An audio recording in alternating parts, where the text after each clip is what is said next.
রাত পেরিয়ে সকাল এখনো অবস্থানে অনড় চাকরিহারারা। তাদের একটাই দাবি, যোগ্য অযোগ্যদের তালিকা তা প্রকাশ করতে হবে।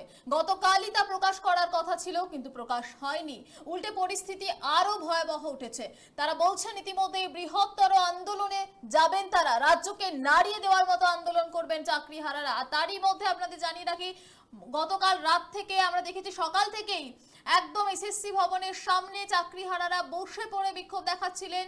এবং তারপরে থার্ড কাউন্সিল যে বৈঠক হয়েছে এসএসসি চেয়ারম্যানের সঙ্গে, সেই বৈঠকে 13 জন সদস্য গিয়েছিল চাকরিহারাদের মধ্যে। এবং তারপরে থার্ড কাউন্সিল পর্যন্ত যারা যোগ্য তাদের চিহ্নিত করা হয়েছে, কিন্তু তারপরে যারা তাদের সবাইকে কোথাও গিয়ে অযোগ্য বলা হয়েছে রীতিমতো। তারপরে কিন্তু পরিস্থিতি আরো ভয়াবহ হয়, পুলিশের সঙ্গে ধস্তাধস্তি, সেই ছবি আমরা আপনাদের দেখিয়েছিলাম। রাত ভোর বিক্ষোভ দেখিয়েছেন, স্লোগান তুলেছেন চাকরিহারারা। আজ সকালেও ছবিটা একই। বিকেল 4টের পর পরবর্তী কি পদক্ষেপ হবে মিটিং করে তারা জানাবেন বলেছেন। তবে এরই মধ্যে আপনাদের জানিয়ে রাখে, এসএসসি ভবনে আটকে রয়েছে এসএসসির চেয়ারম্যান। তাকে বেরোতে দেওয়া হচ্ছে না, খাবার পর্যন্ত ঢুকতে দেওয়া হচ্ছে না। পাশাপাশি আপনাদের জানিয়ে রাখবো, এবার এরই মধ্যে এই আবহ যখন তৈরি হয়েছে, মমতা বন্দ্যোপাধ্যায় তিনি বার্তা দিলেন। মেদিনীপুর কলেজ মাঠে প্রশাসনিক সভা করছেন মুখ্যমন্ত্রী মমতা বন্দ্যোপাধ্যায় ঠিক কিছুক্ষণ আগে। এবং এই সভা থেকেই সুপ্রিম কোর্টে চাকরিহারা শিক্ষক শিক্ষিকাদের উদ্দেশ্যে বার্তা দিলেন মুখ্যমন্ত্রী মমতা বন্দ্যোপাধ্যায়। শিক্ষক শিক্ষিকাদের উদ্দেশ্যে মমতার বার্তা, শুধু এরা প্রতিবাদ করতে গিয়েছিল তার জন্য দিল্লি পুলিশ কেস দিয়েছে। বাংলায় কতগুলো লোক আছে যারা চাকরি খায়, আর আমরা চাকরি দিই, ওরা চাকরি খায়। শিক্ষক শিক্ষিকারা যারা বসে আছেন, কেন বসে আছেন? স্কুলে যান, সিস্টেম অনুযায়ী আপনারা মাইনে পেয়ে যাবেন। গ্রুপ সি গ্রুপ ডি যারা রয়েছেন তাদেরও আইনি পরামর্শ আমরা নিচ্ছি। আইনি জটিলতা কাটিয়ে কিভাবে সমাধান সূত্র বের করা যায় তার দিকে আমাদের নজর রয়েছে বললেন মমতা বন্দ্যোপাধ্যায়। কি বলেছেন দেখুন। বাংলায় কয়েকটা লোক আছে আপনারা জানেন, টিচারদের চাকরি খাওয়ার জন্য, গভর্নমেন্ট সার্ভিস খাওয়ার জন্য, যে কোনো ব্যাপারে কথায় কথায় জনগণের কাজ করে না, ওদের ভোট চাই না। ওরা কোর্টে গিয়ে শুধু পিল খায় আর পিল করে। পিআইএল করে করে বাংলার সর্বনাশ করছে।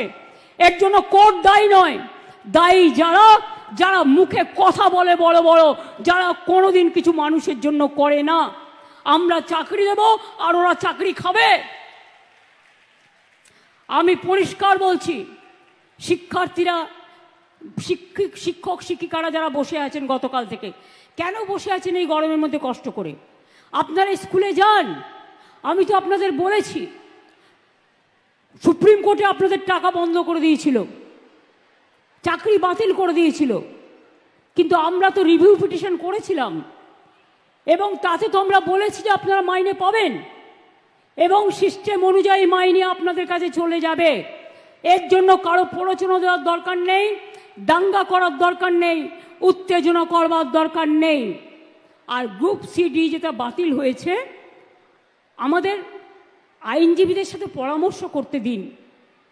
আমরা আইনজীবীদের সাথে পরামর্শ করে বাদবাকিটাও আমরা নিশ্চয়ই আবার দরকার হলে রিভিউয়ে যাব। এইটুকু বিশ্বাস আমাদের উপর করতে পারেন।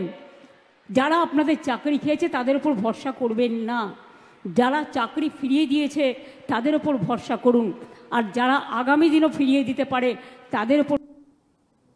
অবস্থানরত চাকরিহারাদের উদ্দেশ্যে মমতা বন্দ্যোপাধ্যায়ের আরো বার্তা, আপনাদের বেতন নিয়ে ভাবতে হবে না, রাজ্য সরকার সিস্টেমের মধ্যেই কাজ করবে। টাকা কিন্তু যারা আপনাকে উস্কাচ্ছেন তারা দেবে না, সরকার দেবে। অর্থাৎ বেতনের কথা বলেছেন, সরকার বেতন দেবে। এসএসসি সেই বিষয়ে নজরদারি করছে, সমস্ত বিষয় খতিয়ে দেখছে। আমি নিজে মেদিনীপুরে থাকলেও ফোন করে বারংবার খোঁজ নিচ্ছি, কে যোগ্য কে অযোগ্য আপনারা কেন ভাবছেন, সেটা সরকার দেখবে, ওটা দেখার দরকার আপনাদের নেই, বার্তা দিলেন মমতা বন্দ্যোপাধ্যায়। দেখুন, যে টেন্টেড আনটেন্টেড লিস্ট বের করতে হবে। আরে আপনার কি যায় আসে? কেন অন্যদের কথায় পা দিচ্ছেন? টেন্টেড কি আনটেন্টেড কি আপনার দেখার তো প্রয়োজন নেই। ওটা দেখার জন্য রাজ্য সরকার আছে, কোর্ট আছে। আমরা এভিডেন্স নেব, আমরা কোর্টের কি বলা হয়েছে দেখব। এটা আপনার তো লিস্টের দরকার নেই। আপনি চাকরি করেন, আপনার চাকরিটা আছে কিনা দেখার দরকার, আপনি ঠিকমতো মাইনে পাচ্ছেন কিনা সেটা আপনার দেখার দরকার, অন্যটা আপনার দেখার দরকার নেই। ওটা আমাদের গতকাল সকাল থেকে অবস্থানে বসেছেন চাকরিহারারা। নজর রেখেছি আমরা সেদিকে। তাদের একটাই দাবি, শুধুমাত্র স্যালারি পেলেই হবে না, তাদের যে মূল দাবি যোগ্য অযোগ্যের তালিকা তা প্রকাশ করতে হবে। তারা মেরুদণ্ড সোজা রাখার জন্য এখানে অবস্থানে সামিল হয়েছেন, এই বক্তব্যও বলছেন।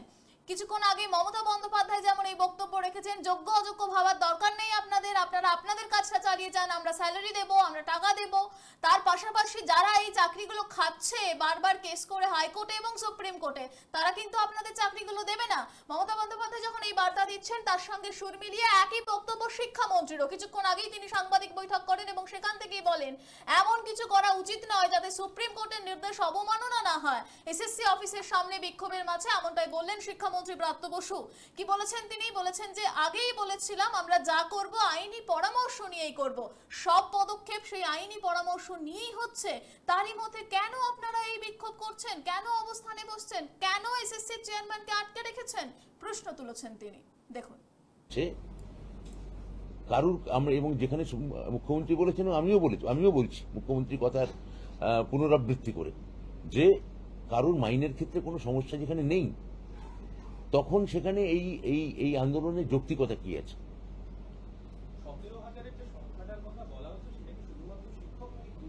না, গ্রুপ সি গ্রুপ ডির ক্ষেত্রে তো একটা পরিষ্কার সুপ্রিম কোর্টের ডিরেকশন আছে। আমরা রিভিউ পিটিশনে তাদের কথাটাও বিশেষভাবে বিবেচনা করে আমরা আনবো, কিন্তু সুপ্রিম কোর্ট এখন অব্দি শিক্ষকদের ক্ষেত্রে যে নির্দেশ দিয়েছেন সেটা আমরা অক্ষরে অক্ষরে পালন করব।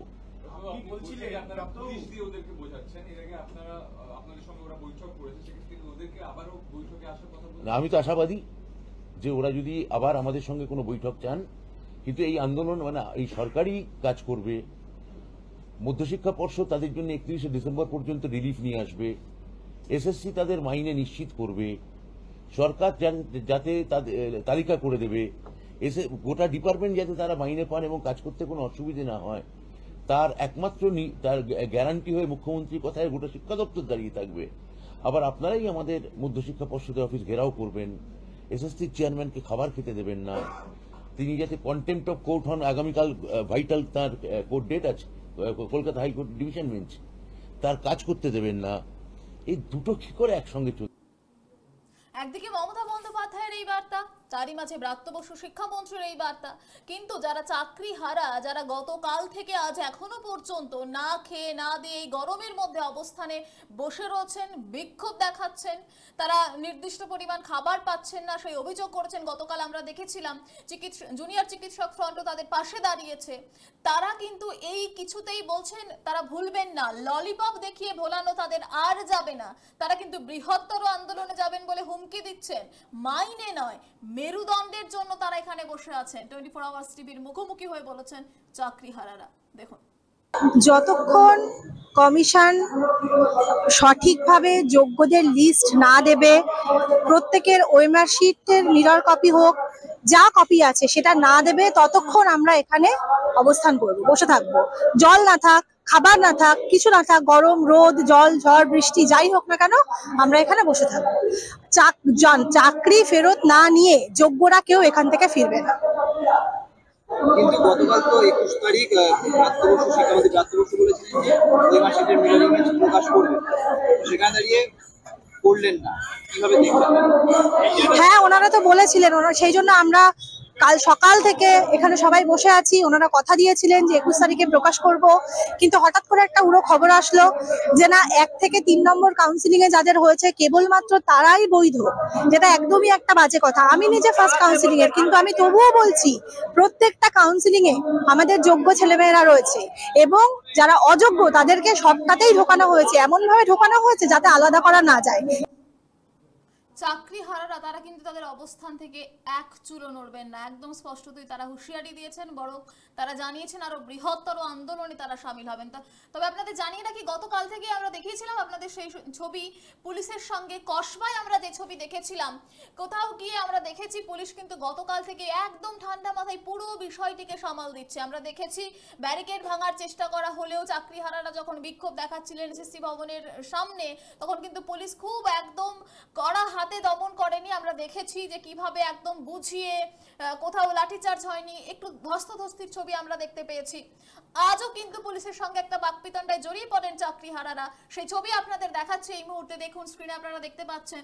পুলিশ বলছে আমাদেরকে তো আমাদের কাজটা করতে দিতে হবে, আমরা আইনি প্রক্রিয়ায় যে কাজ আমাদের যতটা আত্ম রয়েছে তার বাইরে গিয়ে কাজ করতে পারবো না, আমাদের আপনাদের আটকাতেই হবে, সেই বক্তব্য বলেছেন। এবং পুলিশের সঙ্গে রীতিমতো আজ আপনাদের যে ছবি দেখাচ্ছি কিছুক্ষণ আগের ছবি, চাকরিহারাদের সঙ্গে আবারও বচসায় জড়িয়ে পড়েন। কি বলছেন পুলিশ আধিকারিকেরা শোনাবো সেই বক্তব্য। পুলিশের যেটা নিয়ম আছে সেই হিসেবেই কিন্তু পুলিশ করে, পুলিশের নিয়ম আছে। আমি বলছি পুরো ফোর্সটা নিয়ে আমাকে ডিউটি করতে। আপনারা ভেবে নিন এই যে যেগুলো বলা হচ্ছে এটা এক রকমের বাধা দেওয়া। আপনি ডিসাইড করুন, আপনারা ঠিক বলছেন বাধা দিচ্ছেন, এটা বাধা দেওয়া। আর যদি আপনারা খাবার যেতে দেবেন, হ্যাঁ হ্যাঁ যেতে দেবেন, ঠিক আছে, আগে খাবার খান তারপরে আমরা খাবার যেতে দেবো, খাবার যেতে দেবো।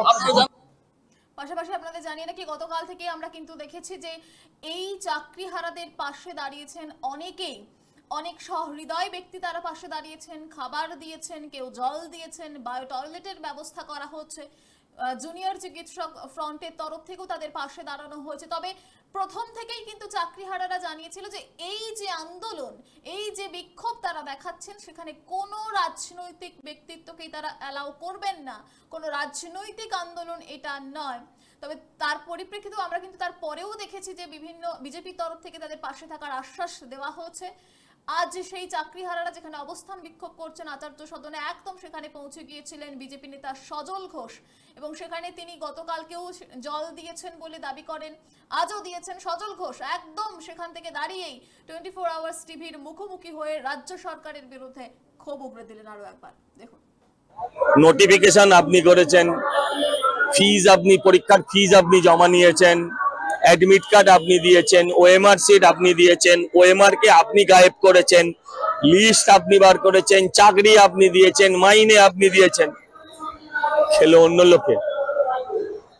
হ্যাঁ খেয়েছেন আপনারা 6-7 হাজার 8 হাজার এদের কাছ থেকে খেয়েছেন, খেয়ে 26 হাজারকে রাস্তায় বসিয়েছেন।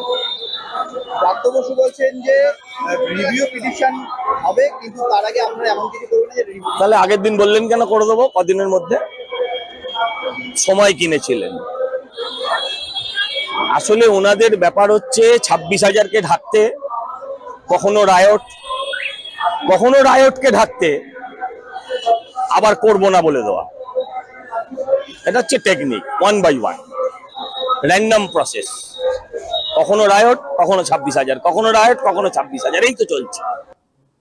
যোগ্য অযোগ্যদের তালিকা দেওয়া হবে বলেও কথা রাখতে পারেনি এসএসসি। তারপরেই গতকাল থেকে আন্দোলনের ঝাঁজ কিন্তু আরো বাড়িয়ে চলেছে চাকরিহারারা।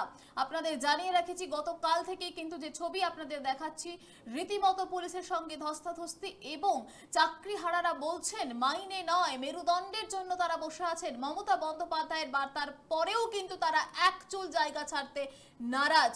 তারা কিন্তু এই আন্দোলন চালিয়ে যাবেন এবং বলেছেন যে রাজ্যকে নাড়িয়ে দেওয়ার মতো বৃহত্তর আন্দোলনে আগামীতে তারা সামিল হবেন। তবে আপনাদের জানিয়ে রাখি আজ যে সূত্র মারফত আমরা খবর পাচ্ছি, আজ বিকেল 4টের পর তারা কিন্তু একটি মিটিং করবেন চাকরিহারারা, এবং তারা তাদের পরবর্তী কি পদক্ষেপ হবে সে বিষয়ে জানাবেন। তারা অবস্থানে অনড় থাকবেন নাকি তাদের অন্য কোনো পদক্ষেপ রয়েছে সেদিকে অবশ্যই নজর রয়েছে আমাদের। দেখতে থাকুন 24 আওয়ার্স টিভি। এখন এখানেই শেষ করছি।